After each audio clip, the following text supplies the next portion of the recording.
અંદરથી મિથ્યા જ્ઞાન, મિથ્યા દર્શન, મિથ્યા ચારિત્ર કાંઈ આવતું નથી. અંદરથી એક ઉત્પાદનો અંશ પ્રગટ થાય છે અને એ અંશ પ્રગટે છે એ સમયે પરના લક્ષ્ય મિથ્યા દર્શન, મિથ્યા જ્ઞાન, મિથ્યા ચારિત્ર થાય છે અને એ જ સમયે સ્વના લક્ષ્ય સમ્યક દર્શન, સમ્યક જ્ઞાન, સમ્યક ચારિત્ર થાય છે. સિદ્ધ એ કરવું છે કે દ્રવ્ય છે એ શુદ્ધ છે. એ શુદ્ધતામાંથી અશુદ્ધતાનો જન્મ નથી. શુદ્ધતામાંથી તો ઉત્પાદનો જન્મ થાય અને એ ઉત્પાદનું પરિણમન જે સ્વમુખે થાય છે કે પરમુખે. પરમુખે થાય તો અશુદ્ધતા, સ્વમુખે થાય તો શુદ્ધતા. એનો હેતુ એટલો છે. એને જુદા પાડવાનું કારણ એટલું જ છે કે અંદરથી કાંઈ અશુદ્ધતા નથી આવતી એમ કહેવાનો આશય છે. અને એ જે કાંઈ પરિણમન અશુદ્ધતા છે એ બહાર રહી જાય છે અને વ્યય અંદર ચાલ્યો જાય છે. વ્યય જાય છે એ અશુદ્ધતા થઈ હોય તો એની યોગ્યતા લઈને જાય છે, શુદ્ધતા થઈ હોય તો એની યોગ્યતા લઈને જાય છે. એ અંદર જઈને પારિણામિક ભાવે અંદર સમાઈ જાય છે. યોગ્યતા એટલે ઓલી શું લઈને જાય છે? યોગ્યતા એટલે એનું જ્ઞાન લઈને જાય. એનું જ્ઞાન લઈને જાય. જ્ઞાન લઈને જાય. જે પ્રકારનો ભાવ ભજી ગયો હોય એવા પ્રકારનું જ્ઞાન અંદરમાં લઈ અને એ અંશ અંદર ચાલ્યો જાય. બરોબર. અચ્છા, વર્તમાનમાં આપણે કોઈ વક્તા એમ કે તમે હું રાગી છું, ક્રોધી છું આદિ જે તમને ભાવાભાવ થાય છે તો એનું વર્તમાનમાં ફિલિંગ પકડો. તો એ ફિલિંગ પકડવાની જે વાત છે તો એ ફિલિંગ પકડવાનો અર્થ જ્ઞાન જાણવું પકડવું એમ? એટલે ફિલિંગ પકડવું એનો અર્થ એમ છે કે એ તો તમારા જ્ઞાનમાં તમને ખ્યાલ આવે જ કે અત્યારે મને વિતરાગતાની પ્રગટતા નથી, તો એનો અર્થ જ એમ છે કે રાગ ચાલુ છે. રાગ ચાલુ છે એનો અર્થ જ એમ છે કે વિતરાગતા પ્રગટ નથી થઈ, સ્વસંવેદન નથી આવ્યું, અતિન્દ્રિય આનંદની ઉત્પત્તિ નથી થઈ, સમ્યક પ્રતીતિ નથી આવી, સ્વસંવેદન પૂર્વક જાણવું વાસ્તવિક થયું નથી આત્માનું, તો એનો અર્થ જ એમ છે કે રાગનું પરિણમન ચાલુ છે, મિથ્યાત્વનું પરિણમન ચાલુ છે. અને એવી પ્રતીતિ આવ્યા પછી પણ રાગ હોય છે, પણ એ રાગને પરપણે જાણે છે અને ત્યાર પેલા પ્રતીતિ પેલા એ રાગને મારાપણે જાણે છે. એટલો ફરક છે. રાગ તો બે સમયે છે.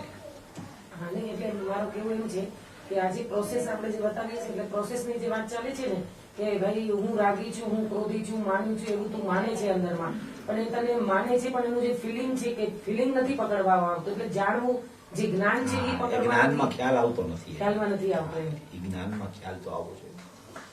ખ્યાલ તો એને એ જ કહું છું કે એ ખ્યાલ નથી આવતો એવું નથી, એને સમ્યક વેદન નથી આવ્યું, એમાંથી અહમપણું રાગમાંથી છૂટ્યું નથી અને દ્રવ્યમાં અહમપણું નથી થયું. દ્રવ્યમાં અહમપણું એટલે કે દ્રવ્ય જ હું છું એવું મારાપણું જ્યાં સુધી એને ન થાય ત્યાં સુધી તો રાગ ચાલુ જ છે. રાગમાં એકત્વ, એનું ફિલિંગ પકડાય ન પકડાય એ કઈ પ્રશ્ન જુદો થઈ ગયો. એની યારે કઈ સંબંધ નથી.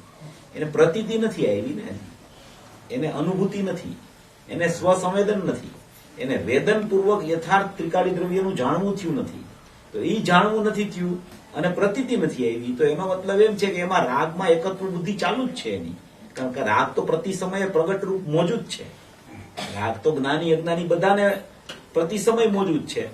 અજ્ઞાનીને શું છે, એકત્વ બુદ્ધિ ચાલે છે રાગમાં, અહમપણું કે રાગ મારો, અને જ્ઞાનીને શું છે કે રાગમાંથી મારાપણું છૂટી ગયું છે.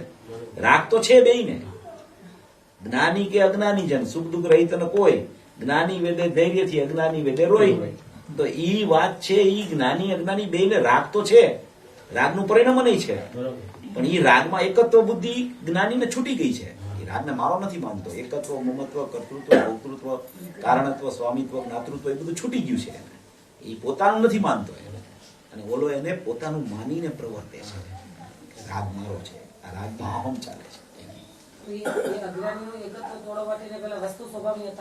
વસ્તુની સમજ, વસ્તુ સ્વભાવ યથાર્થપણે સમજીને એનો નિર્ણય કરવાનો, એને નિર્ણયને દ્રઢ કરવાનો, એટલે પ્રતીતિ આવે.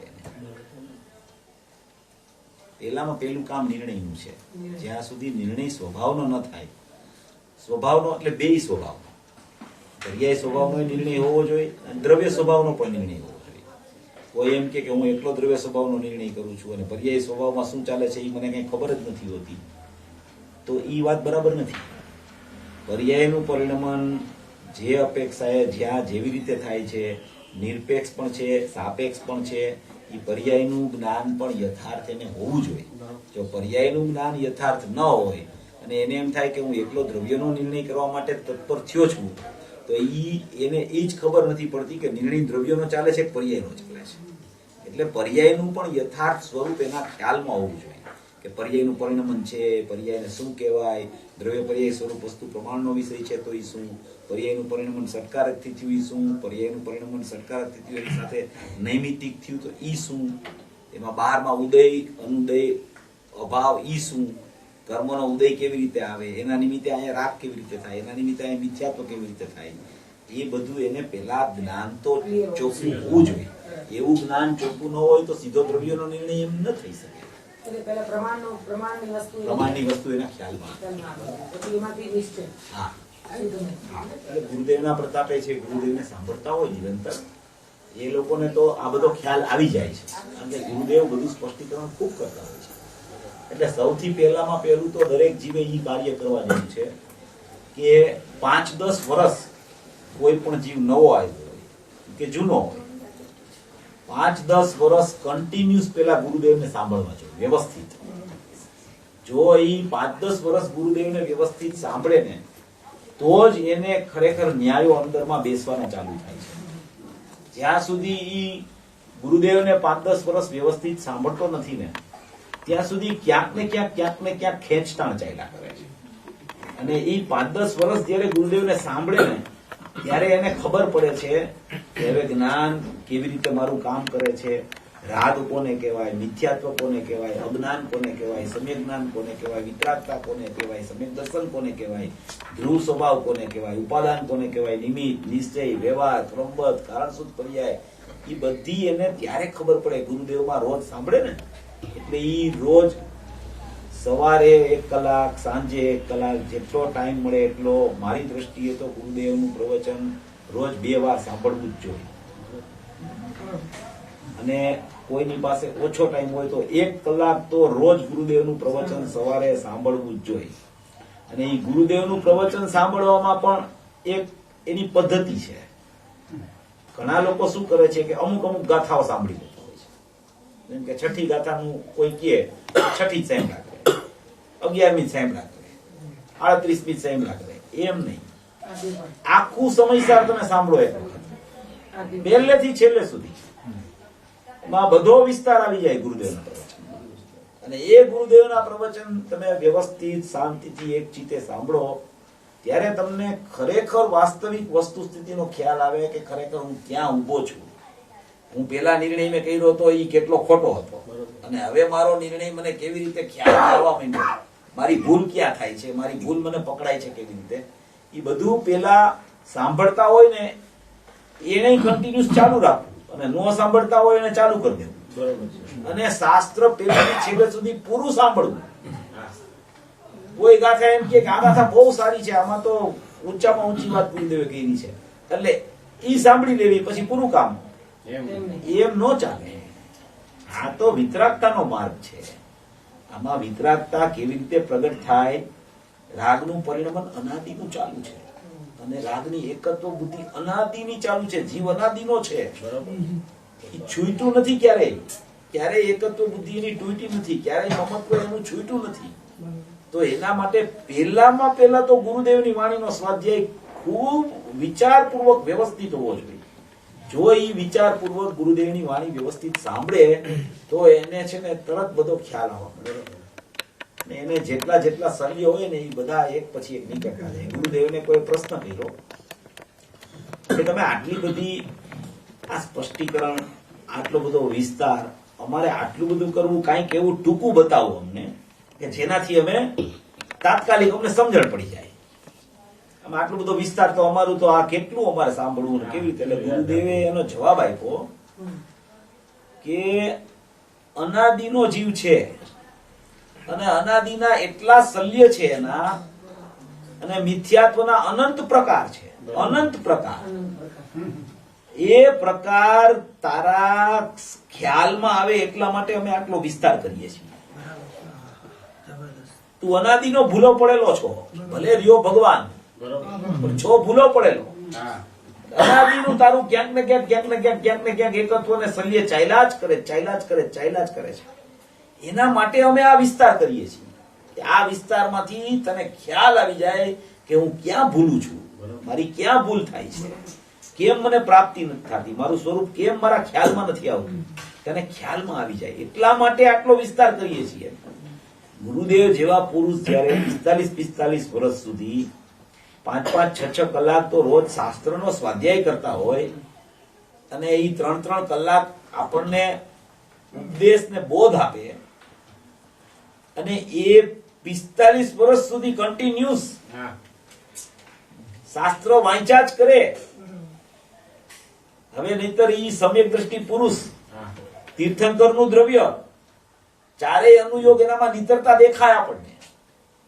દ્રવ્યાનુયોગ તો એની માસ્ટરી, પ્રથમાનુયોગનો પુરુષ, સમયે સમયે કરણાનુયોગમાં કર્મની નિર્જરા, અને એના જેવું ચારિત્ર તો ક્યાંય જોવા ન મળે બાહ્યમાં તમને. દ્રવ્યલિંગી મુનિ ન પાડતા હોય એવું એનું ચારિત્ર. અંદરની લીનતાનું ચારિત્ર તો સ્વરૂપાચરણ, અને બાહ્યનું પણ એવું. ચારેય અનુયોગ તમને એક પુરુષમાં દેખાય આમ નિતરતા કે ઓહો આ પુરુષ. હવે એવા પુરુષ જયારે આખા દિવસમાં 5-5, 6-6 કલાક પોતે સ્વાધ્યાય કરે અને એ આપણને 2-3 કલાક ઉપદેશ આપે અને એ આપણને એમ કે 4-5 કલાક તમે સ્વાધ્યાય ન કરો ને ત્યાં સુધી સાચા પુણ્ય ન બંધાય, તો આપણી તો વિશેષ જવાબદારી છે. એટલે નિર્ણય કરવા માટે આ ગુરુદેવના પ્રવચનો સાંભળવા, વાંચવા એ બહુ આવશ્યકતા છે. જ્યાં સુધી ઈ છે ને ઈ નહીં વાંચે, નહીં સાંભળે બરાબર એક ચીતે, ત્યાં સુધી નિર્ણયની ભૂમિકા નહીં આવી શકે. પ્રવચન સાથે સમયસર ગુરુદેવ કોઈ પણ શાસ્ત્ર તમે સાંભળો, પણ પહેલેથી છેલ્લે સુધી સાંભળો, પણ મુખ્યમાં સમયસર સાંભળો. ગુરુદેવ 19 વાર વાંચ્યું, 45 વર્ષમાં કા સવારે ને કા બપોરે એક વાર તો વાંચે જ સમયસર, કાયમ ચાલુ જ. કોઈ વાર 2 વર્ષ, કોઈ વાર 2.5 વર્ષ, કોઈ વાર 1.5 વર્ષ, પણ સમયસર ચાલુ હોય. સેંકડો વાર તો અંદરમાં વાંચ્યું, સેંકડો વાર સમયસારમાં એને મળતા જ કહી દીધું અશરીર થવાનું શાસ્ત્ર છે. એમાં ખૂબ માલ ભરેલો સમયસાર, બધો ખુલાસો સમયસારમાં આવી ગયો છે. પછી વિશેષ કોઈ પણ શાસ્ત્ર સંભળાય તો ગુરુદેવની વાણી સાંભળો એટલે એમાં બધા પડખા આવી જાય. એટલે પેલામાં પેલું જે કરતા હોય એને વિશેષ કરવું, અને ન કરતા હોય એને ચાલુ કરી દેવું. બરોબર છે. કારણ કે એ બહુ મોટું કામ છે અને એનાથી જ ખરેખર છે ને સ્પષ્ટીકરણ થાય છે. ગુરુદેવ જે સ્પષ્ટીકરણ કરે અને એ આપણા જ્ઞાનમાં પકડાય ને એમાં જે આપણો નિર્ણય થાય ને એવો ક્યાંય ન થાય. એવી એની અપૂર્વ વાત છે. એની દેશના એવી છે ને કે એ કોઈ દી એની દેશના છે ને નિષ્ફળ નથી જાતી. પુરુષની કોઈ પણ જીવ સાંભળતો હોય ને એ 2 મહિને, 3 મહિને, 4 મહિને એમ તો કે જ છે કે હવે મારું કન્ટિન્યુઅસ થઈ ગયું છું, આ કોઈ દી નહીં છોડું. ચમત્કાર છે વાણીમાં ચમત્કાર છે. એવી વાત છે એ પુરુષની. એટલે નિરંતર સાંભળવા જેવું છે. પેલામાં પેલું કર્તવ્ય તો એ કરવું જોઈએ. ને વાંચી અને વિચાર કરવો. ગુરુદેવ ઘણી વાર કહે છે કે વાંચે પણ નહીં કરે વિચાર, તે સમજે નહીં સગડો સાર. કદડાની વાત કરે ને કવિ દત્તરામ ડાયાભાઈ, તો ઈ વાંચવું, સાંભળવું, પણ ઈ શેના માટે? વિચાર માટે. વિચાર શેના માટે કરવો? વિચાર, હા, વિચાર કરવો નિર્ણય માટે. નિર્ણય શા માટે કરવો? કે અનુભૂતિ માટે. એટલે વાંચીને વિચાર કરવો, વિચારે ચડવું કે આ પ્રવચનમાં આટલી વાત આવી, એમાં એ કેવા શું માંગે છે, એમાં એનો અર્થ શું છે, વિચાર કરવો. ખાલી સાંભળા જ કરે એમાં કઈ થતું નથી. સાંભળતા ન હોય ને સાંભળવું તો ખરું, પણ ખાલી સાંભળા જ કરે એમ નહીં. વિચારક થવું, જ્ઞાનમાં વિચાર કરવો, નિર્ણયની ભૂમિકા આવે એના માટે વિચારક થવું. એટલે આ બધું પ્રાથમિક જરૂરી છે. જ્યાં સુધી ઈ ના આવે ત્યાં સુધી ખ્યાલમાં ન આવે વસ્તુ. પછી આપણે ગમે એટલી ઊંચી વાત સાંભળીએ પણ હવે મૂળમાં જ જો ભૂલ હોય, મૂળમાં ભૂલ નામનું એક પુસ્તક છે.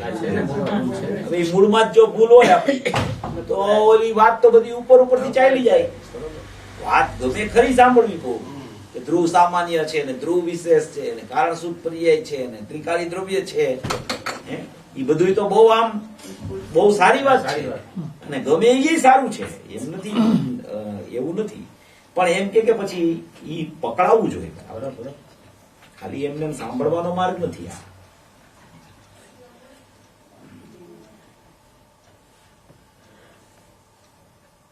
કેમ કે પદાર્થની સિદ્ધિ માટે પ્રવચન સાર છે, પ્રયોજનની સિદ્ધિ માટે સમય સારજી છે.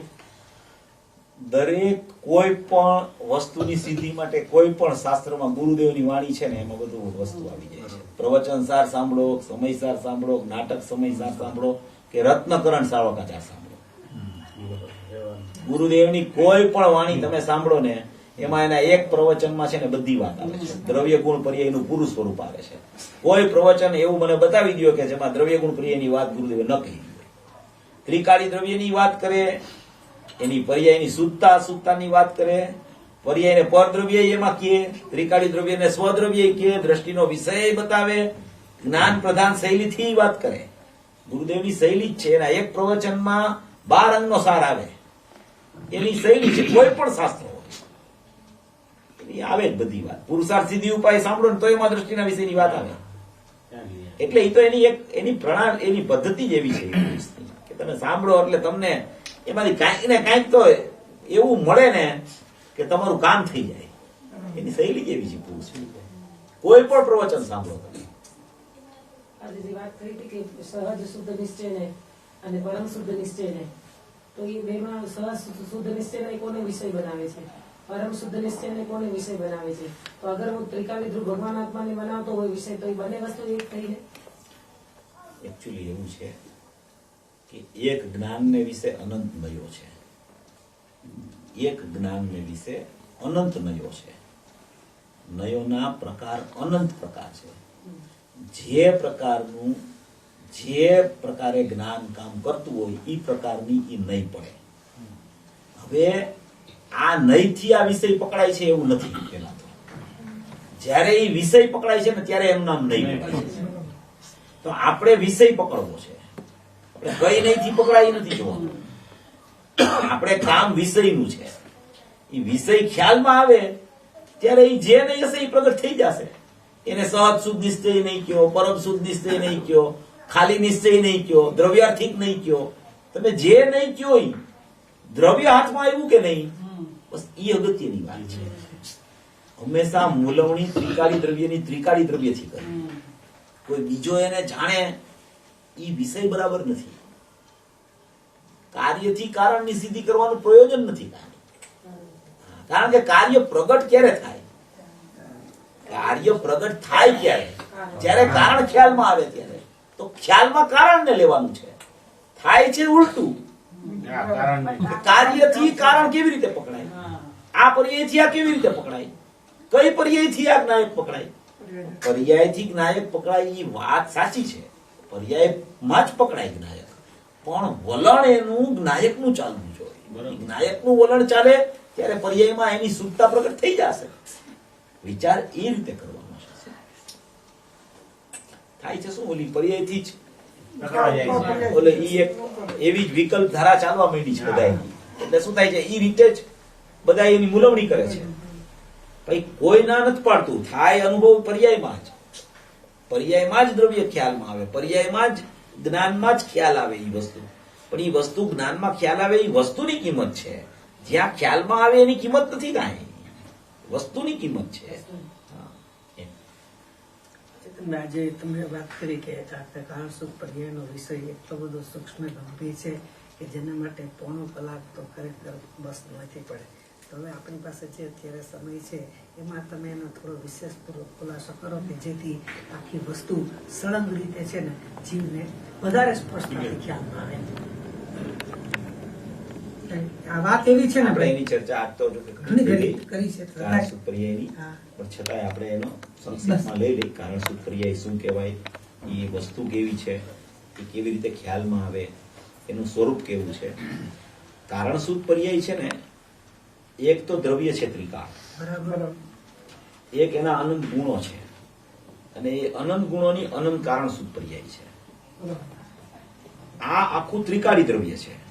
એ ત્રિકાળી દ્રવ્યમાં ક્યાંય વર્તમાન પર્યાય નથી. બરાબર. ક્યાંય ક્રિયાશીલ પરિણમન નથી, ક્યાંય ઉત્પાદ વ્યય નથી, ક્યાંય કાર્ય નથી. બધું છે ને સ્વભાવ છે. દ્રવ્ય સ્વભાવ, ગુણ સ્વભાવ, કારણ શુદ્ધ પર્યાય સ્વભાવ. આ સ્વભાવ જ એમાં અંદરમાં રહેલો છે. અને એ ત્રણેયનું અભેદતા રૂપ આખું સત્વ છે ને એ દ્રષ્ટિનો વિષય છે. એટલે દ્રવ્યને કયો તમે ધ્રુવ, એના ગુણને કયો તમે ધ્રુવત્વ, અને એની કારણ શુદ્ધ પર્યાયને કયો તમે એની ધ્રુવતા. તો ધ્રુવ, ધ્રુવત્વ અને ધ્રુવતા એવો આખો અખંડ ધ્રુવ પિંડ છે. અને એ આખો અખંડ ધ્રુવ પિંડ છે ને એ દ્રષ્ટિનો વિષય છે. કોઈ પણ દ્રષ્ટિનો વિષય દ્રષ્ટિમાં પકડાય ત્યારે દ્રષ્ટિમાં કારણ શુદ્ધ પર્યાય નથી પકડાતી. શ્રદ્ધાની કારણ શુદ્ધ પર્યાય નથી પકડાતી દ્રષ્ટિમાં. જ્ઞાનમાં જ્ઞાનની કારણ શુદ્ધ પર્યાય નથી પકડાતી. ચારિત્રમાં ચારિત્રની કારણ શુદ્ધ પર્યાય નથી પકડાતી. શ્રદ્ધા, જ્ઞાન, ચારિત્ર એવા અનંત ગુણોની એક પરિણતિ બને છે. એ પરિણતિ આખા ત્રિકાળી દ્રવ્યને પકડે છે, એટલે કે જાણે છે. હવે એ જાણે છે એ સમયે ધારો કે શ્રદ્ધાની પર્યાય પરિપૂર્ણ થઈ તો એમાં એની કારણ શુદ્ધ પર્યાય કારણ પડે છે શ્રદ્ધાની. જ્ઞાનની પર્યાય જ્ઞાન રૂપે સમ્યક રૂપે પરિણમી તો એમાં એની કારણ પડે છે જ્ઞાનની કારણ શુદ્ધ પર્યાય. કારણ પડે છે લક્ષ આખા દ્રવ્ય ઉપર છે, લક્ષ ભેદ ઉપર નથી, લક્ષ ગુણ ઉપર નથી ને લક્ષ કારણ શુદ્ધ પર્યાય ઉપર નથી. લક્ષ આખા ધ્રુવ, ધ્રુવત્વ અને ધ્રુવતા એવું અખંડ દ્રવ્ય છે એના ઉપર લક્ષ હોય છે. એના ઉપર લક્ષ થતા જે પર્યાય પ્રગટે એ પર્યાયમાં કોઈ પર્યાય પૂરી પ્રગટે, કોઈ પર્યાય આંશિક વેદન વાળી પ્રગટે. તો ઈ પણ એક વિષય છે કે ભાઈ કારણ શુદ્ધ પર્યાય અંદરમાં પડી છે. હવે આ આખા વર્તમાન જેટલા ગુણની જેટલી પર્યાયો છે એને અહમ તો આમાં પૂરેપૂરું કર્યું છે બધા દ્રવ્યમાં. બરાબર. છતાં શ્રદ્ધાની પર્યાય પૂરી થઈ ગઈ, જ્ઞાનની બાકી રહી ગઈ, ચારિત્રની બાકી રહી ગઈ. એમ અનંત ગુણની અનંત પર્યાયોનો આંશિક સુખતા થઈ અને શ્રદ્ધાની પર્યાયની પૂરી સુખતા થઈ ગઈ. તો એનું કારણ શું, એનું રહસ્ય શું, આ પણ એક વિષય છે કે ભાઈ આ તો એનું સ્પષ્ટીકરણ ગુરુદેવે કહ્યું છે કે ભાઈ એ સમયે એ પર્યાયની પ્રગટ થવાની એવી યોગ્યતા છે. આ તો બધાને ખ્યાલ છે કે ભાઈ શ્રદ્ધાની પર્યાયની યોગ્યતા જ એવી છે કે એક સમયમાં પૂરી થઈ જાય છે. જ્ઞાન આંશિક શુદ્ધ થાય છે, ચારિત્ર આંશિક શુદ્ધ થાય છે. એવી રીતે અનંત ગુણની અનંત પર્યાય આંશિક શુદ્ધતા રૂપે પરિણમે છે. તો એ એક વાત તો બરાબર છે કે એ પર્યાય પોતાના સટકારથી પોતાની યોગ્યતા અનુસાર પોતાના ક્રમબદ્ધમાં જે પ્રકારે પ્રગટ થવાની હતી શુદ્ધતા રૂપે એવી પ્રગટ થઈ છે. એની યોગ્યતા જ એવી છે, યોગ્યતાથી પ્રગટ થઈ છે. યોગ્યતાથી પ્રગટ થઈ છે એ તો પર્યાયનું કારણ પર્યાય જ છે, એમાં કઈ બીજું કારણ પણ નથી લાગુ પડતું. પણ એક વિષય બીજો પણ એવો છે કે અંદરમાં કારણ શુદ્ધ પર્યાય છે. કારણ શુદ્ધ પર્યાયની જરૂરિયાત શા માટે છે, એનું કામ શા માટે છે, એ વિષય કેમ લખ્યો આચાર્ય ભગવાન મુનિરાજે, શું કામ એમાં લખ્યું મુનિરાજે? કારણ શુદ્ધ પર્યાય લખવાની જરૂર શું પડી? એમાં એવું ને કે ભાઈ કારણ શુદ્ધ પર્યાયની આમાં મહત્વતા અને અગત્યતા શું છે અને જાણવી શા માટે જોઈએ? તો ત્યાં કારણ શુદ્ધ પર્યાયનું કામ ચાલુ થાય છે. એ સમયે વર્તમાન તો પર્યાયનું કારણ પર્યાય જ છે, એ તો એને સત્કારકથી જ થઈ છે, એની યોગ્યતા છે, એમાં તો કોઈ પ્રશ્ન જ નથી. તો એમ જ છે, ગુરુદેવે સ્પષ્ટ કર્યું છે. પણ એ સમયે જે તે ગુણની કારણ શુદ્ધ પર્યાય એમાં એટલું જ કારણ પણ પડ્યું છે કે એટલી જ શુદ્ધ થાય. એ સ્વાભાવિક નિમિત્ત છે અંદરમાં કારણ શુદ્ધ. વર્તમાન પર્યાયને પ્રગટ થવા માટે સ્વાભાવિક નિમિત્ત કારણ શુદ્ધ પર્યાય છે. અને બાહ્યમાં તમે કર્મનો અનુદય જે પ્રકારે કયો, પણ એ અંદરમાં જે એને અહમ જયારે કર્યું ત્રિકાળી દ્રવ્યમાં ત્યારે એ અહમ થયું ત્યારે ઈ કારણ શુદ્ધ પર્યાયમાં જે ગુણની જે તે કારણ શુદ્ધ પર્યાય હતી એમાં જેટલું કારણપણું મળ્યું એને એ પર્યાયને એ પ્રકારે એ પર્યાયો શુદ્ધ થઈ છે પોતાની યોગ્યતાથી. સ્વાભાવિક નિમિત્ત કારણ શુદ્ધ પર્યાય છે. એટલા માટે કારણ શુદ્ધ પર્યાય જરૂરી છે. ધ્રુવ નહીં, કારણ શુદ્ધ પર્યાય. બરાબર. કારણ પૂરું પાડનારી કારણ શુદ્ધ પર્યાય. બરાબર બરાબર. રૂ નહીં. છે બધું અભેદ, અભેદ છે. પણ એમાં કારણ પૂરું કોણ પાડે? તો કે કારણ શુદ્ધ પર્યાય. બરોબર. તો કે ઈ કારણ શુદ્ધ પર્યાય એવી જ છે ઈ સમયે શ્રદ્ધા ગુણની કે ઈ સમયે એને પૂરું કારણ પણ મળે છે, એટલે કાર્ય પૂરું આવી જાય છે. જ્ઞાનની કારણ શુદ્ધ પર્યાય એવી છે કે ઈ સમયે એને એટલું જ કારણ પણ મળે છે, એટલે એટલી જ શુદ્ધ થાય છે. ચારિત્રની કારણ શુદ્ધ પર્યાય એવી છે કે એમાંથી એટલું જ કારણ પણ એને મળે છે, એટલે ઈ આંશિક જ શુદ્ધ થાય છે. પછી એમ કહેવાય કે ભાઈ ચારિત્ર તો ક્રમે ક્રમે શુદ્ધ થાય છે. જ્ઞાન એ અત્યારે સમ્યક જ્ઞાન થઈ ગયું એટલે દોષરૂપ નથી જરાય સમ્યક જ્ઞાન, કેવળ જ્ઞાનનો અંશ છે, એમાં કાંઈ દોષ નથી. બરોબર. પણ ઈ હજી કેવળ જ્ઞાન નથી, હા. એટલે ઈ કેવળ જ્ઞાન ક્રમે ક્રમે ક્રમે થશે તો ઈ સમયે પણ એની કારણ શુદ્ધ પર્યાય એમાં કારણ પડશે. બરોબર. એટલા માટે કારણ શુદ્ધ પર્યાય સમજવી જરૂરી, એનું મહત્વ છે. છે. ઈ ખાલી અભેદ છે દ્રવ્ય સાથે, ધ્રુવ વિશેષ છે એમ નહીં, એની કઈક વ્યવસ્થા છે અંદરમાં. મેં તો પછી આજે એમ પણ કીધું ને કે કારણ શુદ્ધ પર્યાય કોઈને ન સમજાય તો એનું કામ અટકી નહીં જાય, અટકી નહીં જાય 100%. તો પછી સમજવી ઈ જરૂરી તો છે. ગુરુદેવે એમ કીધું છે. અને એવું નથી તિર્યંત છે, તિર્યંત ને કઈ ખબર નથી કારણ શુદ્ધ પર્યાય. પાંચમા ગુરુસ્થાન સુધી પહોંચી જાય તિર્યંત, એને કારણ શુદ્ધ પર્યાય ની ક્યાં વિષયની ખબર છે? હા. એને કઈ ખબર નથી. એને તો એટલી જ ખબર પડે છે કે આ દુઃખ મારામાં નથી, બસ ત્યાં સુખનો અનુભવ થઈ જાય છે. તો એ સુખનો અનુભવ એને અહમ જયારે કર્યું દ્રવ્યમાં, ત્યારે ઈ સમયે એની કારણ શુદ્ધ પર્યાય એને કારણ પૂરું પાડ્યું જ છે, અને ઈ પર્યાય અહમ એમાં જ કર્યું છે દ્રવ્યમાં. એને ઈ ખબર નથી એનો મતલબ એમ નથી કે અંદર કારણ શુદ્ધ પર્યાય નથી, અંદર તો સ્વરૂપ એવું જ છે. એને ખ્યાલ નથી. ખ્યાલ ન હોય તો કાંઈ વાંધો નહીં, અનુભૂતિ થઈ શકે છે, એમાં શું. તો બધા ગુણો છે એમાં અમુક જ વિપરીતપણે પરિણમે છે, બાકી તો બધા શુદ્ધ જ પરિણમે છે. તો ઈ શુદ્ધ જે પરિણમે છે ઈ પૂરામાં જેમ શ્રદ્ધા ગુણની જેમ ઈ પૂરા એનું કાંઈ નહીં, ઈ પરિણામ એનું શુદ્ધ જ છે. શુદ્ધ જ. ગુરુદેવે છે એમાં જ 21 આવશે. ગુણ કાઢ્યા છે.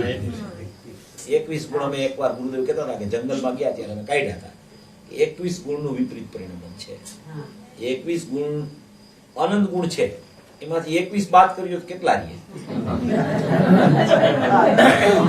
અનંત રહીએ ને. તો અનંત શુદ્ધ પરિણમે છે. તો દોષ થોડો છે સાવ. કેટલો? સાવ થોડો. સમુદ્રમાં બિંદુ નો કહેવાય એટલો દોષ છે.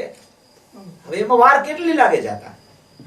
તરત ચાલ્યો જાય દોષ. તો કોઈ મોટો દોષ થયો નથી કોઈ, એટલું જ પરિણામ અશુદ્ધ છે, એટલે કાંઈ ન કહેવાય. યા સિદ્ધાંતી સિદ્ધ કરવો જ ગુરુદેવને. 21 ગુણનું પરિણામ અશુદ્ધ છે એ બતાવવું નથી. એમ કહેવા માંગે છે કે તારું આટલી જ અશુદ્ધતા છે, જાજી નથી, એટલે હમણાં તારું કામ થઈ જાય એવું છે. એને મુખ્ય તારું અનંતનું શુદ્ધપણું ચાલુ છે, તો ઈ શુદ્ધપણાને જો ને તું શુદ્ધતા 21 ગુણમાં છે એમ જોવો શું કામ? એમ કહેવાનો આશય છે. એટલે એને 21 ગુણ એમાંથી કાઢ્યા છે. બહુ મંથન કરીને અમે કાઢ્યા હતા એમ. એટલે એનું પરિણામ અજ્ઞાનીનું અશુદ્ધ પરિણામ બહુ થોડુંક છે, અને જલ્દી ચાલ્યું જાય એવું છે. એટલે તો ગુરુદેવ કહેતા હતા, સોગાનીજીએ કીધું કે આ બધી મોક્ષની મંડળી છે. શું કામ કીધું? આવી ચર્ચા આપણે અહીં ચાલે છે, ક્યાં થાય? આપણા સંકુલમાં બધા થાય. બરોબર. કેટલા લોકો આવી ચર્ચા કરતા હશે? હા. કાંઈ. બહુ ઓછા લોકો ને. એવું છે, મોક્ષે જાનારા ઓછા હોય. એવી કઈ પછી પ્રોસેસ ભજે છે કે જેમાંથી કારણ શુદ્ધ પર્યાય બાકીના ગુણોને સબળ કારણ પૂરું પાડે છે બાકીની વસ્તુને? કારણ કે અત્યારે અમુક ગુણો છે, એક શ્રદ્ધા 100% સમ્યક થયો, બાકીનો 900 સમ્યક થયા, તો કે કારણ શુદ્ધ પર્યાય હજી એટલું કારણ નથી પૂરું પાડી શકતી. તો એ કઈક પ્રોસેસ ભજે છે કે જેથી કોઈ કારણ મળવા માંડે છે? ઈ તો એનું પોતાની અંદરમાં જેટલી પુરુષાર્થની પ્રગાઢતા થાય ને, ઈ પ્રકારે ઈ કારણ શુદ્ધ પર્યાયમાં કારણ પૂરું પાડવાની શક્તિ આવી જાય. ઈ પુરુષાર્થ ઉપર છે. મૂળ પુરુષાર્થ છે ને, બધી જગ્યાએ કામ તો પુરુષાર્થ જ છે. પુરુષાર્થ એટલે યથાર્થ સમજણ, હા. એટલું કારણ. વાસ્તવિક સમજણ દ્રવ્ય ગુણ પર્યાયની હોય એનું નામ પુરુષાર્થ કહેવાય. પુરુષાર્થ એટલે પર્યાયને ફેરવવી એનું નામ પુરુષાર્થ નથી. પર્યાયને દ્રવ્ય તરફ વાળવી એનું નામ પુરુષાર્થ નથી. સમજણની જે વાત કરો છો, યથાર્થ સમજણ, એ સમજણ એટલે જ્ઞાનમાં સમજણ હોવું. આ જ્ઞાનમાં હોય સમજણ.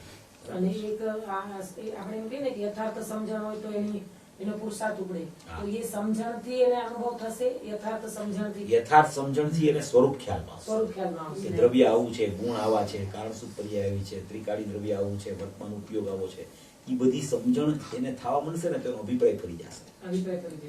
અભિપ્રાય ફરી જશે તો અભિપ્રાય દ્રવ્ય તરફ ચાલ્યો જશે. બરોબર. સમજણથી અભિપ્રાય ફરે છે. સમજણ વગર અભિપ્રાય ફરતો નથી. સમજણમાં નિર્ણય થાય તો એ નિર્ણય પછી શ્રદ્ધાનો વિષય સોંપે છે, અને શ્રદ્ધાને વિષય સોંપે શ્રદ્ધા કામ કરવા માંડે છે. અભિપ્રાય પલટાઈ જાય છે. બરોબર. રમત અભિપ્રાયની છે. અને પહેલા એક સ્ટેપ નિર્ણયનું છે જ્ઞાનના. જ્ઞાનમાં નિર્ણય ન થાય ત્યાં સુધી અભિપ્રાય ફરે નહીં.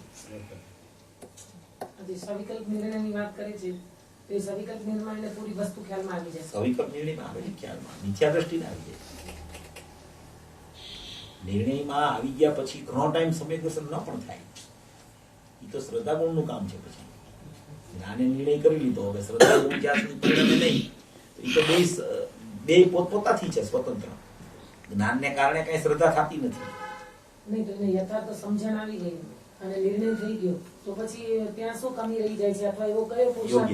યોગ્યતા. યોગ્યતા. શ્રદ્ધા ગુણની યોગ્યતા ન હોય ત્યાં સુધી ન થાય.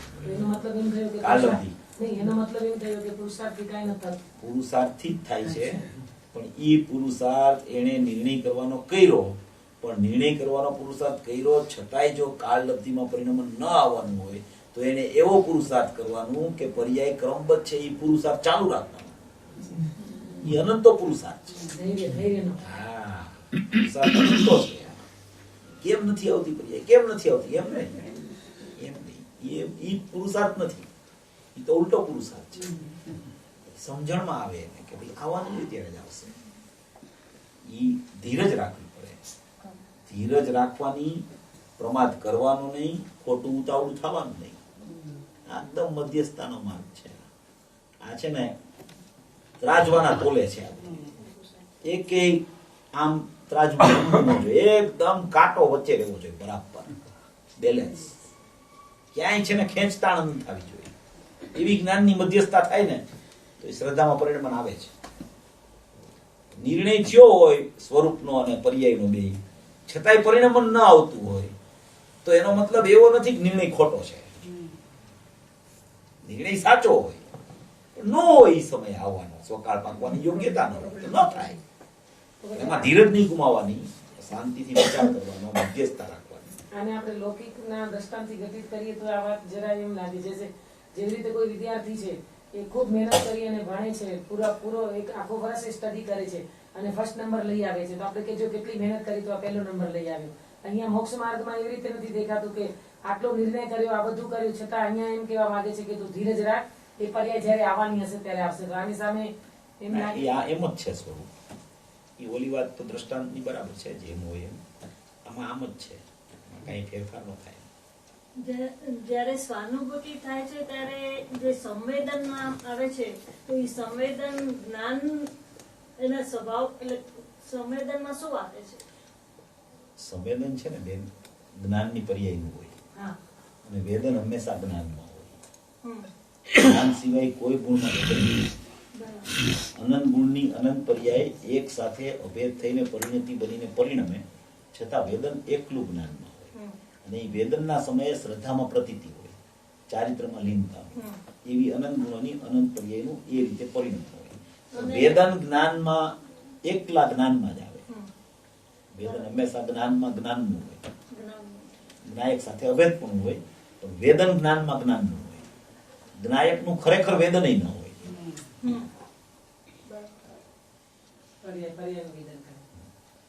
ત્યારે દ્રવ્ય પર્યાયના ભેદ ન હોય. જ્ઞાયક તરફ પરિણમી ગયું હોય, પર્યાય પરિણામી થઈ ગયું હોય. પણ એ પરિણામીના સમયે પણ વેદનની તમે વાત કરો ત્યારે વેદન પર્યાયનું જ હોય અને જ્ઞાન પર્યાયનું જ હોય. કારણ કે બીજા ગુણો છે ને એને કઈ ખબર જ નથી કે અમે કોણ છીએ. એકલી જ્ઞાનને જ ખબર છે. જાણવું એટલું જ્ઞાનમાં છે. જ્ઞાન સિવાયના બધા ગુણોને અચેતન કીધા છે. જ્ઞાન સિવાય કોઈ ગુણ જાણતા નથી. એટલે એમાં જ ચેતનપણું ખરેખર વ્યાપેલું છે. એટલે એમાં જ વેદન આવે છે. તો જ્ઞાન પ્રકાશ એટલે કે પ્રકાશ ગુણનું જે છે એમાં રૂપ જ્ઞાનમાં હોય તો એ કોઈ બી રીતે વેદનમાં આવે ત્યારે એટલે જ્ઞાનના વેદનમાં પ્રકાશ અનંત ગુણનું રૂપ જ્ઞાનમાં હોય અને બીજા ગુણમાં જ્ઞાન ગુણનું રૂપ હોય. હા પણ જ્યારે વેદન આવે ત્યારે જ્ઞાનમાં જ્ઞાનનું જ હોય, પણ તમારે એ અભેદથી અનંત પર્યાયોનું વેદન એમ જે કહેવામાં આવે તો એમ કહેવાય કે જ્ઞાન ગુણમાં બધાય ગુણનું રૂપ છે, તો એને જ્ઞાનનું વેદન કરતા બધાય ગુણનું વેદન થઈ રહ્યું છે એમ કહેવાય. આ વેદશ્રીના તમે પત્રો વાંચો એમાં જયારે એમને તમે દર્શન થયું એની પેલા બધું ઘણા કાગળો લખતા હિંમતભાઈને કે બધું હજી નથી થયું એટલે લાગે કે કેટલી આગળતા છે. એટલે ત્યારે એ કયા સ્ટેજ પર પ્રાયોગિક લબ્ધિમાં હતા કે એની પહેલાનું સ્ટેજ હતું કે એટલે એનો ઘણી હતી? નિર્ણય દ્રઢ કરતા હતા. એ નિર્ણય દ્રઢ થયો, દ્રઢતર થઈને દ્રઢતમ થાય એટલે અનુભૂતિ થઈ જાય. એ પ્રકાર એનો ભજે, ટાઈમ કોઈને ઓછો લાગે, કોઈને જાજો લાગે. એ તો પોતાની પુરુષાર્થની ઓછપ અને તત્સમયની યોગ્યતા બે કારણ એમાં કામ કરે છે. એટલે એમના કાગળો પત્રોમાંથી એવું લાગતું કે કેટલા આકડું છે એમ. ના, એટલે નિરાકુરતાનું વેદન તો સમ્યક દર્શન થાય ત્યારે જ આવે. ત્યાં સુધી તો આકુરતા જ હોય. કારણ કે નિરાકુરતા લક્ષણ સુખનું છે. જ્યાં સુધી ઈ સુખ પ્રગટ ન થાય ત્યાં સુધી તો એ નિરાકુરતા આવી નથી. તો આકુરતા છે જ ઈ સમયે. જ્યાં સુધી નિરાકુરતા પ્રગટ ન થાય, સમ્યક પ્રગટ ન થાય ત્યાં સુધી તો આકુરતા જ છે. આપણે કહીએ ને કે હજી નથી થયું સમ્યક દર્શન, પર્યા દ્રષ્ટિ પર સમ્યક દર્શન ની પર્યા પર જો દ્રષ્ટિ હોય એવું ન હોય. એમાં શું હોય ભાઈ, કોઈ પણ જીવ છે એ પોતે સમ્યક દર્શન માટે પ્રયાસ કરતો હોય, કોઈ પણ જીવ, તો એ પ્રયાસ કરતા કરતા એને એવો વિકલ્પ આવે તો ખરો કે હજી આટલી મને નિર્ણયમાં ખબર પડી ગઈ તો હજી વાર કેમ લાગે છે, એમ એને વિચાર તો આવે ને.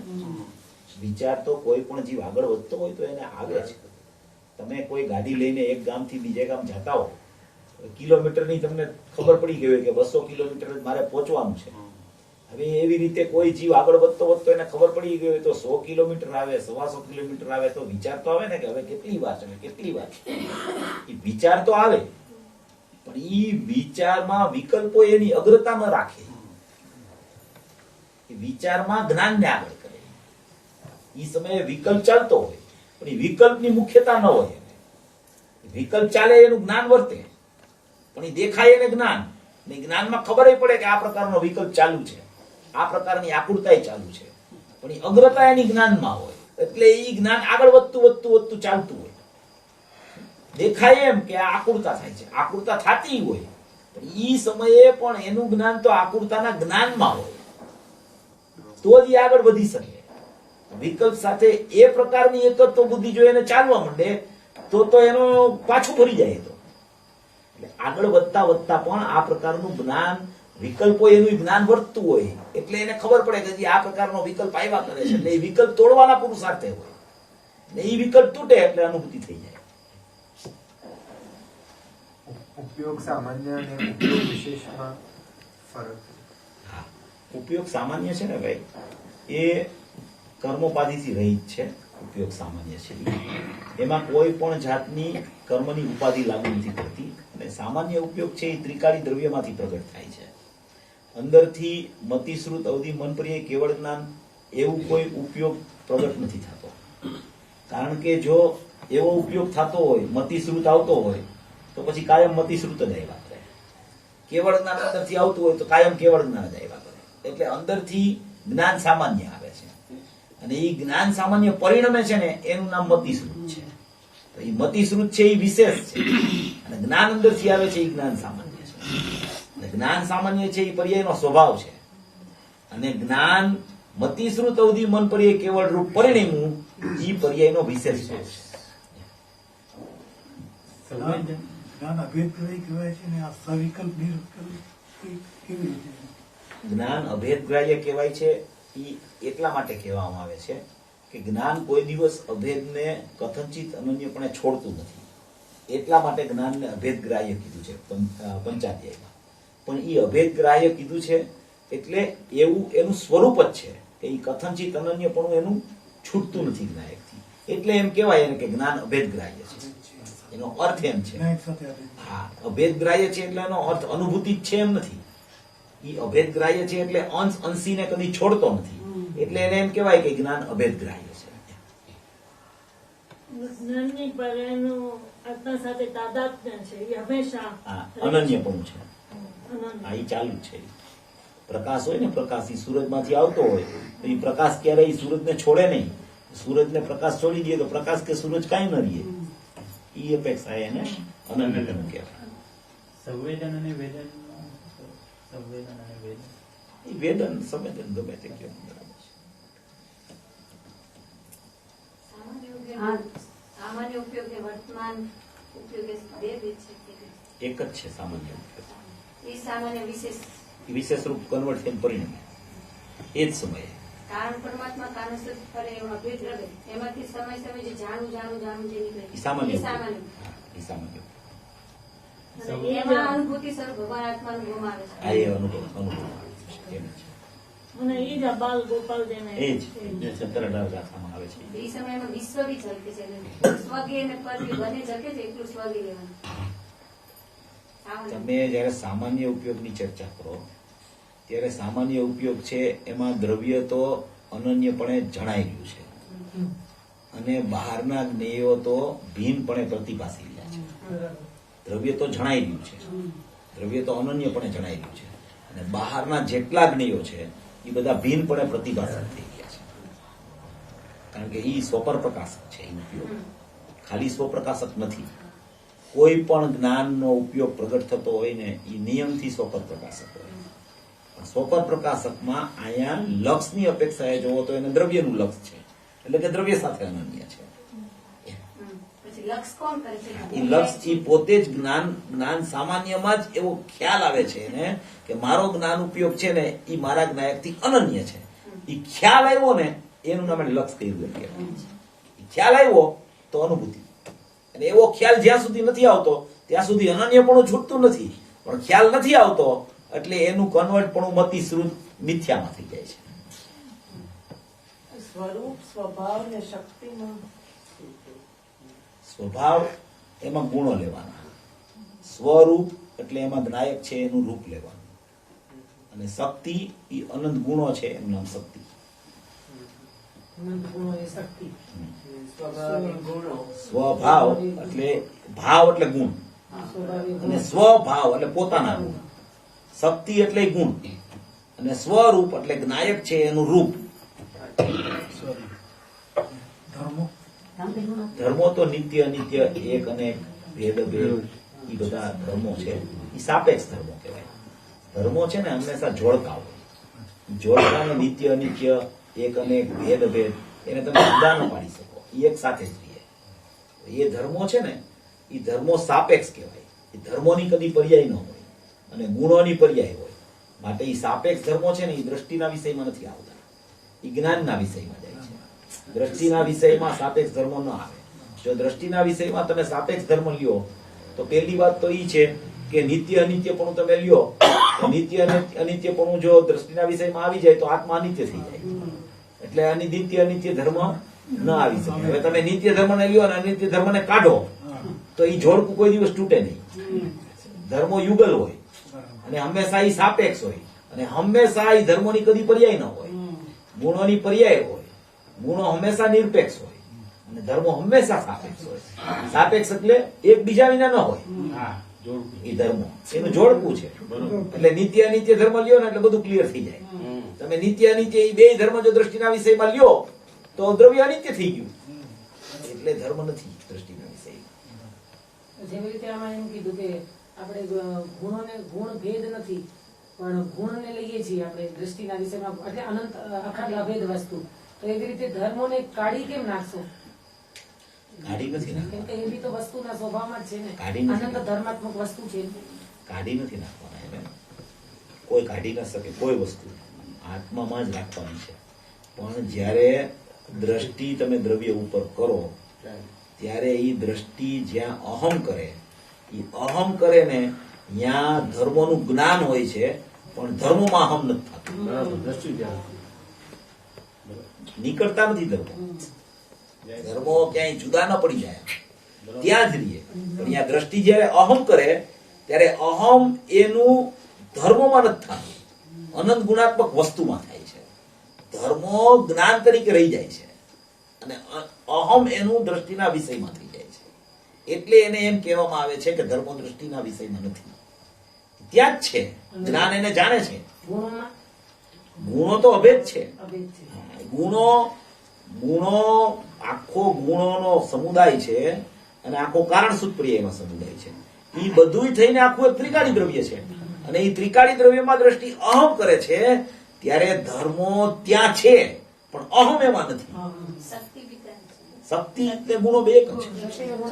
पर शक्ति का भी तो पर्याय नहीं होती है, हैं? शक्ति की भी पर्याय नहीं होती है। शक्ति की पर्याय होती है, શક્તિ शक्ति की व्यक्ति होती है, गुण की शक्ति की व्यक्ति बोली जाती है, गुण की पर्याय बोली जाती है। वो एक ही बात है, एक ही बात है।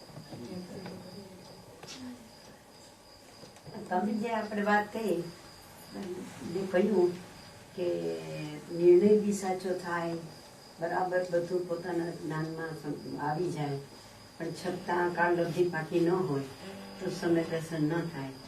એ વાત જે આ બેનશ્રી ઘણી વાર કહે છે કે તારો એવો સમય બી આવશે, તને ગભરામણ થશે, તને મૂંઝવણ થશે, પણ તું એમ કે આગળ વધજે. એ આ જ વાત. હા, ઈ જ વાત. એમ કે તું એમાં ઢીલો ન પડતો, પુરુષાર્થ તારો એમ કે ધીમો ન પડી જાય, એમાં મૂંઝાતો નહીં. એમ કે તારું જે જ્ઞાન તને પકડાણું હોય ત્યાંથી તું આગળ વધવાના પુરુષાર્થે ચડજે.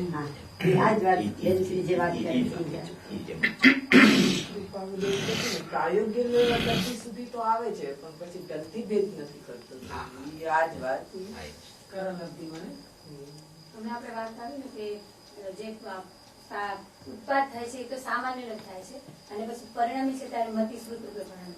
તો પણ કથન એમાં આવે છે વિદ્વાનો લખી કે છદ્મસ્તન એવા બે કથન કરવા આપણે જેમ કર્યું એવી રીતના આપણે કહીએ તો કે બે સમય જેવું લાગે છે અને તત્સમયની યોગ્યતાથી अपनी સત્કારાત્મક યોગ્યતાથી પર્યાય મિથ્યા સમય अपनी યોગ્યતાથી જ પરિણમે છે. તો આવા બે સમય એમ જ છે, એની યોગ્યતાથી પરિણામી ત્યાં યોગ્યતા લેવાની, ઈ જ લેવાની યોગ્યતા. ઉત્પાદ થયો. જો એમાં એવું છે બેન કે તમે કોઈ પણ સમયે અંદરથી તો પેલા કાંઈ આવતું નથી. આપણી ચર્ચા ત્યાંથી ચાલુ થાય છે, બરોબર, સામાન્ય. કે જ્યારે અંદરથી શું આવે છે, અંદરથી ઉત્પાદનો અંશ આવે છે. હવે એ અંશ કાંઈ લઈને તો આવતો નથી. અંદર મતિ જ્ઞાન નથી, અંદર શ્રુત જ્ઞાન નથી, અવધિ મન પ્રેય કેવળ અંદર કાંઈ નથી. અંદર તો દ્રવ્ય છે, બરાબર છે. હવે એ પ્રગટ થયો એ તો અંશ થયો છે જ્ઞાનનો. હવે એ જ્ઞાનનો અંશ પ્રગટ થયો, એ જયારે પ્રગટ થઈને પરિણમે ને ત્યારે જ એનું નામ મતિશ્રુત પડે. અને સ્વચ્છ કહેવાય. હા, એ સ્વચ્છ કયો કે અંશ કયો, સ્વચ્છ કયો. આજે તમે બતાવ્યું કે નથી એમ. હવે આ રીતના કે પોતાની તત્સમયની યોગ્યતા મિથ્યા સમય હા, એમ જ છે. યોગ્યતા લઈને જ તો પરિણામે. એ યોગ્યતા લઈને જ બરાબર છે. એમ જ કહેવાનો આશય જ એમ છે, પણ અંદરથી નથી આવતું. આ અંદરથી. આપણો બતાવવાનો વરસાદનું આશય પાણી તો સ્વચ્છ છે, હા, પછી એનું બહારનો હા, સહયોગ મળે છે તો એવી બસ રીતે વાયુ દર્શન થાય. એમ જ છે. એ છે ને આપણે લીંબુના એમાં શું છે કે વિષય આપણે એ રીતે વિચારવો કે ઉત્પાદ ને પરિણમનમાં પેલા તો ભેદ ન જોવો. ભેદ પેલા ન જોવો. ભેદ તમે જોવો એટલે તમને બે સમય જેવું લાગે. પેલી વાત તો એ જે સમયે ઉત્પાદ છે એ જ સમયે પરિણમન છે. એમાં ક્યાંય કાળભેદ નથી. કાળભેદ તમે વિચારો તો ખોટો થાય. તો ઈ છે ને ઈ સિદ્ધાંત ખોટો પડી જાય જો તમે કાળભેદ થી જોવો, કારણ કે એક જ સમયમાં છે, આગળ પાછળ નથી, એક જ સમયમાં છે. એટલે જે એમ કે છે ને એ ખોટી વાત નથી. ખોટી વાત નથી એની કે યોગ્યતા અનુસાર પરિણમન થાય છે. એમ જ છે, એમ જ છે, વાત એમ જ છે. પણ એ યોગ્યતા અનુસાર પરિણમન થયું તો એ સમયે યોગ્યતા અનુસાર પરિણમન અંદરથી નથી આવ્યું અને અંદર જાતું નથી. આપણે કહ્યું એક સામાન્યમાં ઉત્પન્ન થયું, ઉત્પાદ થયું. ઉત્પાદમાં મતલબ મતિશ્રુત એવી કાંઈ ઉપાધિ નથી, પણ પરિણામ્યો ત્યારે જ લાગુ. એમાં બે સમય થઈ જાય એમ. ઉત્પાદ અને પરિણામ થયું. એ વસ્તુ છે. જો એમ તમે લ્યો ને દોષ આવે ને, કારણ કે અંદરથી તો આવતું નથી કાંઈ. એમ અંદર શુદ્ધ છે, અંદરમાં છે નહીં ને. શુદ્ધ પર્યાય બી નથી આવતી ને મિથ્યા હા, પર્યાય કાંઈ બી નથી. નથી. સામાન્ય જ આવે. સામાન્ય આવે એ તો સ્વમુખે કે પરમુખે પ્રગટ થાય જે થાય એ ઉપયોગ સ્વમુખે પ્રગટ થયો કે પરમુખે, સ્વમુખે પ્રગટ થયો તો સમ્યક જ્ઞાન, પરમુખે પ્રગટ થયો તો મિથ્યા જ્ઞાન. એટલી જ વાત છે. બસ બરોબર. તમે એને ભેદને એ રીતે વિચારો નહીં ઉત્પાદને, અને તમે એમ જોવો કે અત્યારે વર્તમાન પરિસ્થિતિમાં શું પ્રગટ થયું તો કે મિથ્યા જ્ઞાન, તો કે બસ એ હવે પરમુખે થઈ તોય કાંઈ વાંધો નથી, એમ નહીં ચાલે. આ વાત એવી છે કે આ તો આપણા જ્ઞાનમાં વિચારણામાં આ વાત લઈ અને આપણા પ્રયોગ માટેની વાત છે. આમાં સર્વાંગી શાસ્ત્રમાં તમે આનો આધાર ગોતવા જાઓ તો એમ ન મળે. આપણે વિચારક હોય ને જે જીવ ત્યારે બધા વિચાર કરે, અને ઈ જો વિચાર બધાને ખ્યાલમાં આવી જાય ને કોઈને, તો એને છે ને એ મિથ્યા તો એટલું બધું મોડું પડી જાય કે હમણાં વયું જાય. એને ખ્યાલમાં આવી જાય કે મારી શુદ્ધતા અકબંધ રહી ગઈ છે, મારી શુદ્ધતા પરિણમન રૂપે પણ અંદરથી એવી અશુદ્ધતા આવતી નથી, એટલે હું શુદ્ધ જ છું એવો એને ખ્યાલ આવી જાય. એમ કહેવાનો આશય એમ છે. બીજો એક એ રીતે લઈએ કે સામે કોઈ બી જ્ઞેય પડ્યું હોય પણ એ જ્ઞેયથી જ્ઞાન નથી થતું, એટલે જ્ઞાનની પર્યાય જે ઉત્પન્ન થઈ તો એ જ્ઞેયાકાર છે પણ એકચ્યુઅલી તો જ્ઞાનાકાર જ છે, અને એ જે સામાન્ય જ્ઞાન છે એ જ્ઞાનાકારને જાણી લે છે. તો પછી આ બહારનું જ્ઞેય તો બહાર જ રહી ગયું, તો આપણે અંદર ને અંદર જ જાણકારી થઈ, તો એ એવી રીતે વિચારવાથી લાભ થાય ખરો? હા, એટલે એમાં તમે એમ કીધું ને કે સામાન્ય જ્ઞાન જ્ઞાનાકારને જાણી લે છે, એવા બે જ્ઞાન નથી, એક જ જ્ઞાન છે. એ સામાન્ય જ્ઞાન જ જ્ઞાનાકાર છે, અને એ સામાન્ય જ્ઞાનનું પરિણમન થયું ને એ જ્ઞેયાકાર છે. સામાન્ય જ્ઞાન છે ને એ જ્ઞાનાકાર જ છે, કારણ કે અંદરથી જ્ઞાનના જ આકાર આવે છે, અને એ જ્ઞાનના આકાર આવ્યા એનું પરિણમન થાય છે. એ સમયે એ પરિણમન થયું ને એ પરિણમન જ્ઞેયાકાર જ્ઞાન કહેવાય. એ જ્ઞેયાકાર જ્ઞાન છે એ કેવું છે કે એવા જ બારમાં જ્ઞેય છે એ જ્ઞાનાકાર જ, ત્યાં જ્ઞાનના જ આકાર છે. જ્ઞેયના આકાર તો જ્ઞેયમાં છે, પણ એ જ્ઞેયના નિમિત્તે અહીંયા જે જ્ઞાન થયું તો એને જ્ઞેયની સાપેક્ષતાથી આ જ્ઞાનને પણ જ્ઞેયાકાર જ્ઞાન કહેવામાં આવે છે, પણ એ પરિણમન છે. ઓલું જ્ઞાનાકાર છે એ સ્વભાવ છે, એ જ્ઞાનનું સામાન્યપણું છે, અને એ એનું પરિણમન થયું તો એ જ્ઞેયાકાર થઈ ગયું. પણ એ લોકો ગુરુદેવનું સાંભળેલું કે જ્ઞાન આવી રીતે થાય છે, જ્ઞેયાકાર જ્ઞાન નું પરિણમન થાય છે, એટલે જ્ઞાનાકાર જ્ઞાનનું, પણ પછી બહારના જ્ઞેય સાથે એનો સંકર દોષ થઈ જાય છે. બહારના જ્ઞેય સાથે કઈ સંબંધ જ નથી, સંબંધ નથી, પણ એકત્વ થઈ જાય છે. એકત્વ એટલે કે જે આપણે એટલે એને છે નૈમિત્તિક ભૂત જ્ઞેયાકારો, એને એનું એકત્વ થાય છે નિમિત્ત ભૂત જ્ઞેયાકારો. અહીંયા નૈમિત્તિક ભૂત જ્ઞેયાકારો બને છે, અને એને એમ થાય છે કે આ નિમિત્ત રૂપ જ્ઞેયાકારો છે ને અહીંયા લક્ષ થઈ ગયું, કારણ કે જાણવું તો અહીંયા નૈમિત્તિક ભૂત જ્ઞેયાકારો થાય છે, અને એવું જ બારમાં નિમિત્ત છે. એટલે એને એમ થાય છે કે હું નિમિત્ત ને જાણું છું, આ મેં જ્ઞેય ને જાણ્યું. એ જાણે છે પોતાના જ્ઞાન ને, એને ભ્રમણા થાય છે કે હું આને જાણું છું, કારણ કે અહીંયા એવા જ આકાર છે જેવું સામે જ્ઞેય છે, એટલે એને ભ્રમ થઈ જાય છે. નીકળી જાય, એને ખબર પડી જાય જ્ઞાન માત્ર છું, મારામાં જ્ઞાનના જ આકાર છે, જ્ઞેયના આકાર જ્ઞેયમાં છે, અને મારામાં જ્ઞાન છે તો જ્ઞાનના જ આકાર છે. જ્ઞેયના આકાર થતા જ નથી મારામાં, થાય છે, થવા યોગ્ય થાય છે, છતાં હું એને જ્ઞાનાકાર જ માનું છું. બરાબર,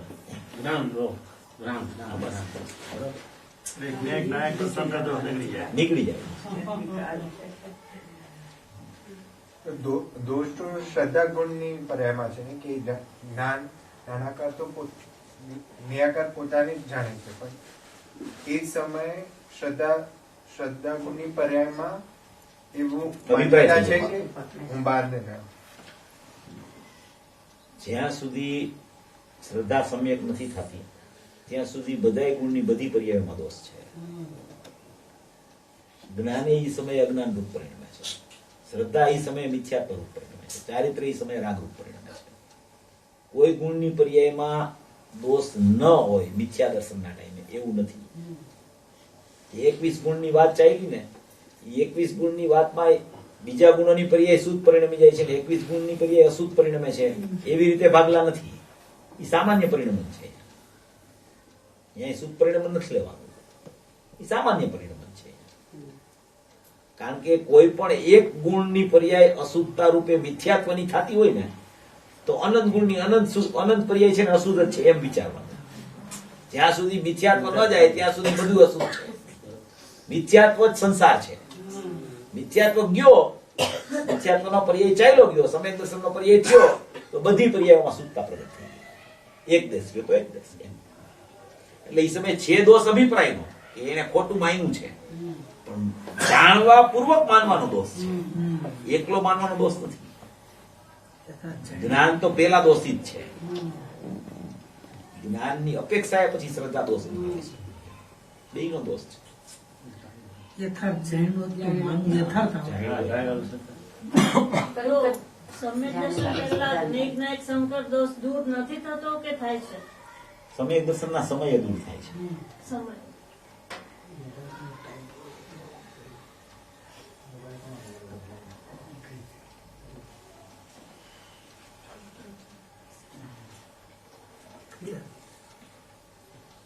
અને જે અબાલ ગોપાલ બધાને જણાઈ રહ્યું છે એ જ્ઞાન કોઈને પકડમાં આવી જાય તો એ સમ્યક દર્શન પહેલાનું છે કે પછી છે? સમ્યક દર્શન પહેલા હા, એ જ કહે. નિર્ણયની ભૂમિકા આવે. નિર્ણય. નિર્ણયની ભૂમિકા આવે પછી એને જ્ઞાનમાં આવી જાય કે સ્વરૂપ આવું જ છે તો એના સ્વકારે એને સમ્યક દર્શનની પ્રાપ્તિ થઈ જાય. પ્રથમ વખત કોઈ જેની અનુભૂતિ થાય તેના મન વચન કાયના યોગ મતલબ બેઠા ધ્યાનસ્થ અવસ્થામાં બેસે તો જ થાય કે કોઈ પણ ઓલામાં થાય છે? ચિત્તની એકાગ્રતા તો થાય અંદર. મન વાચન કાયાનું પરિણમન એ રૂપે થઈ જાય. એમ કોઈ હરતા ફરતા ન થઈ જાય.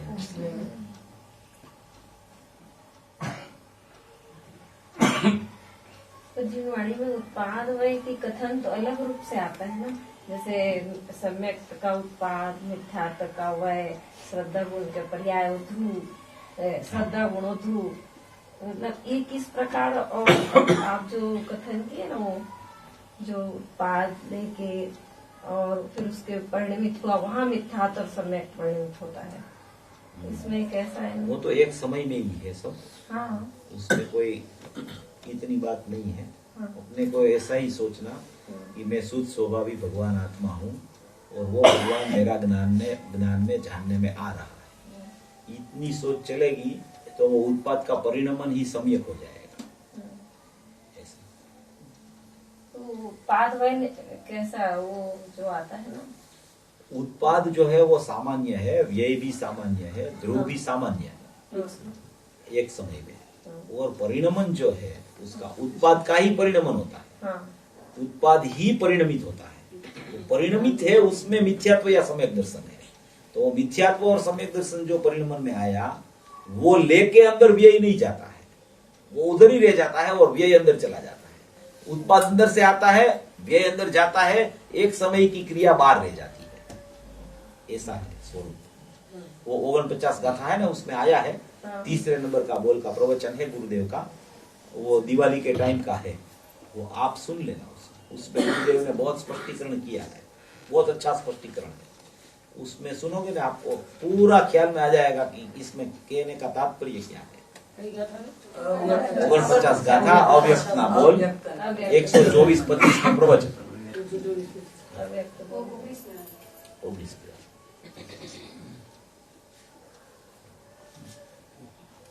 बोलो परम कृपाळु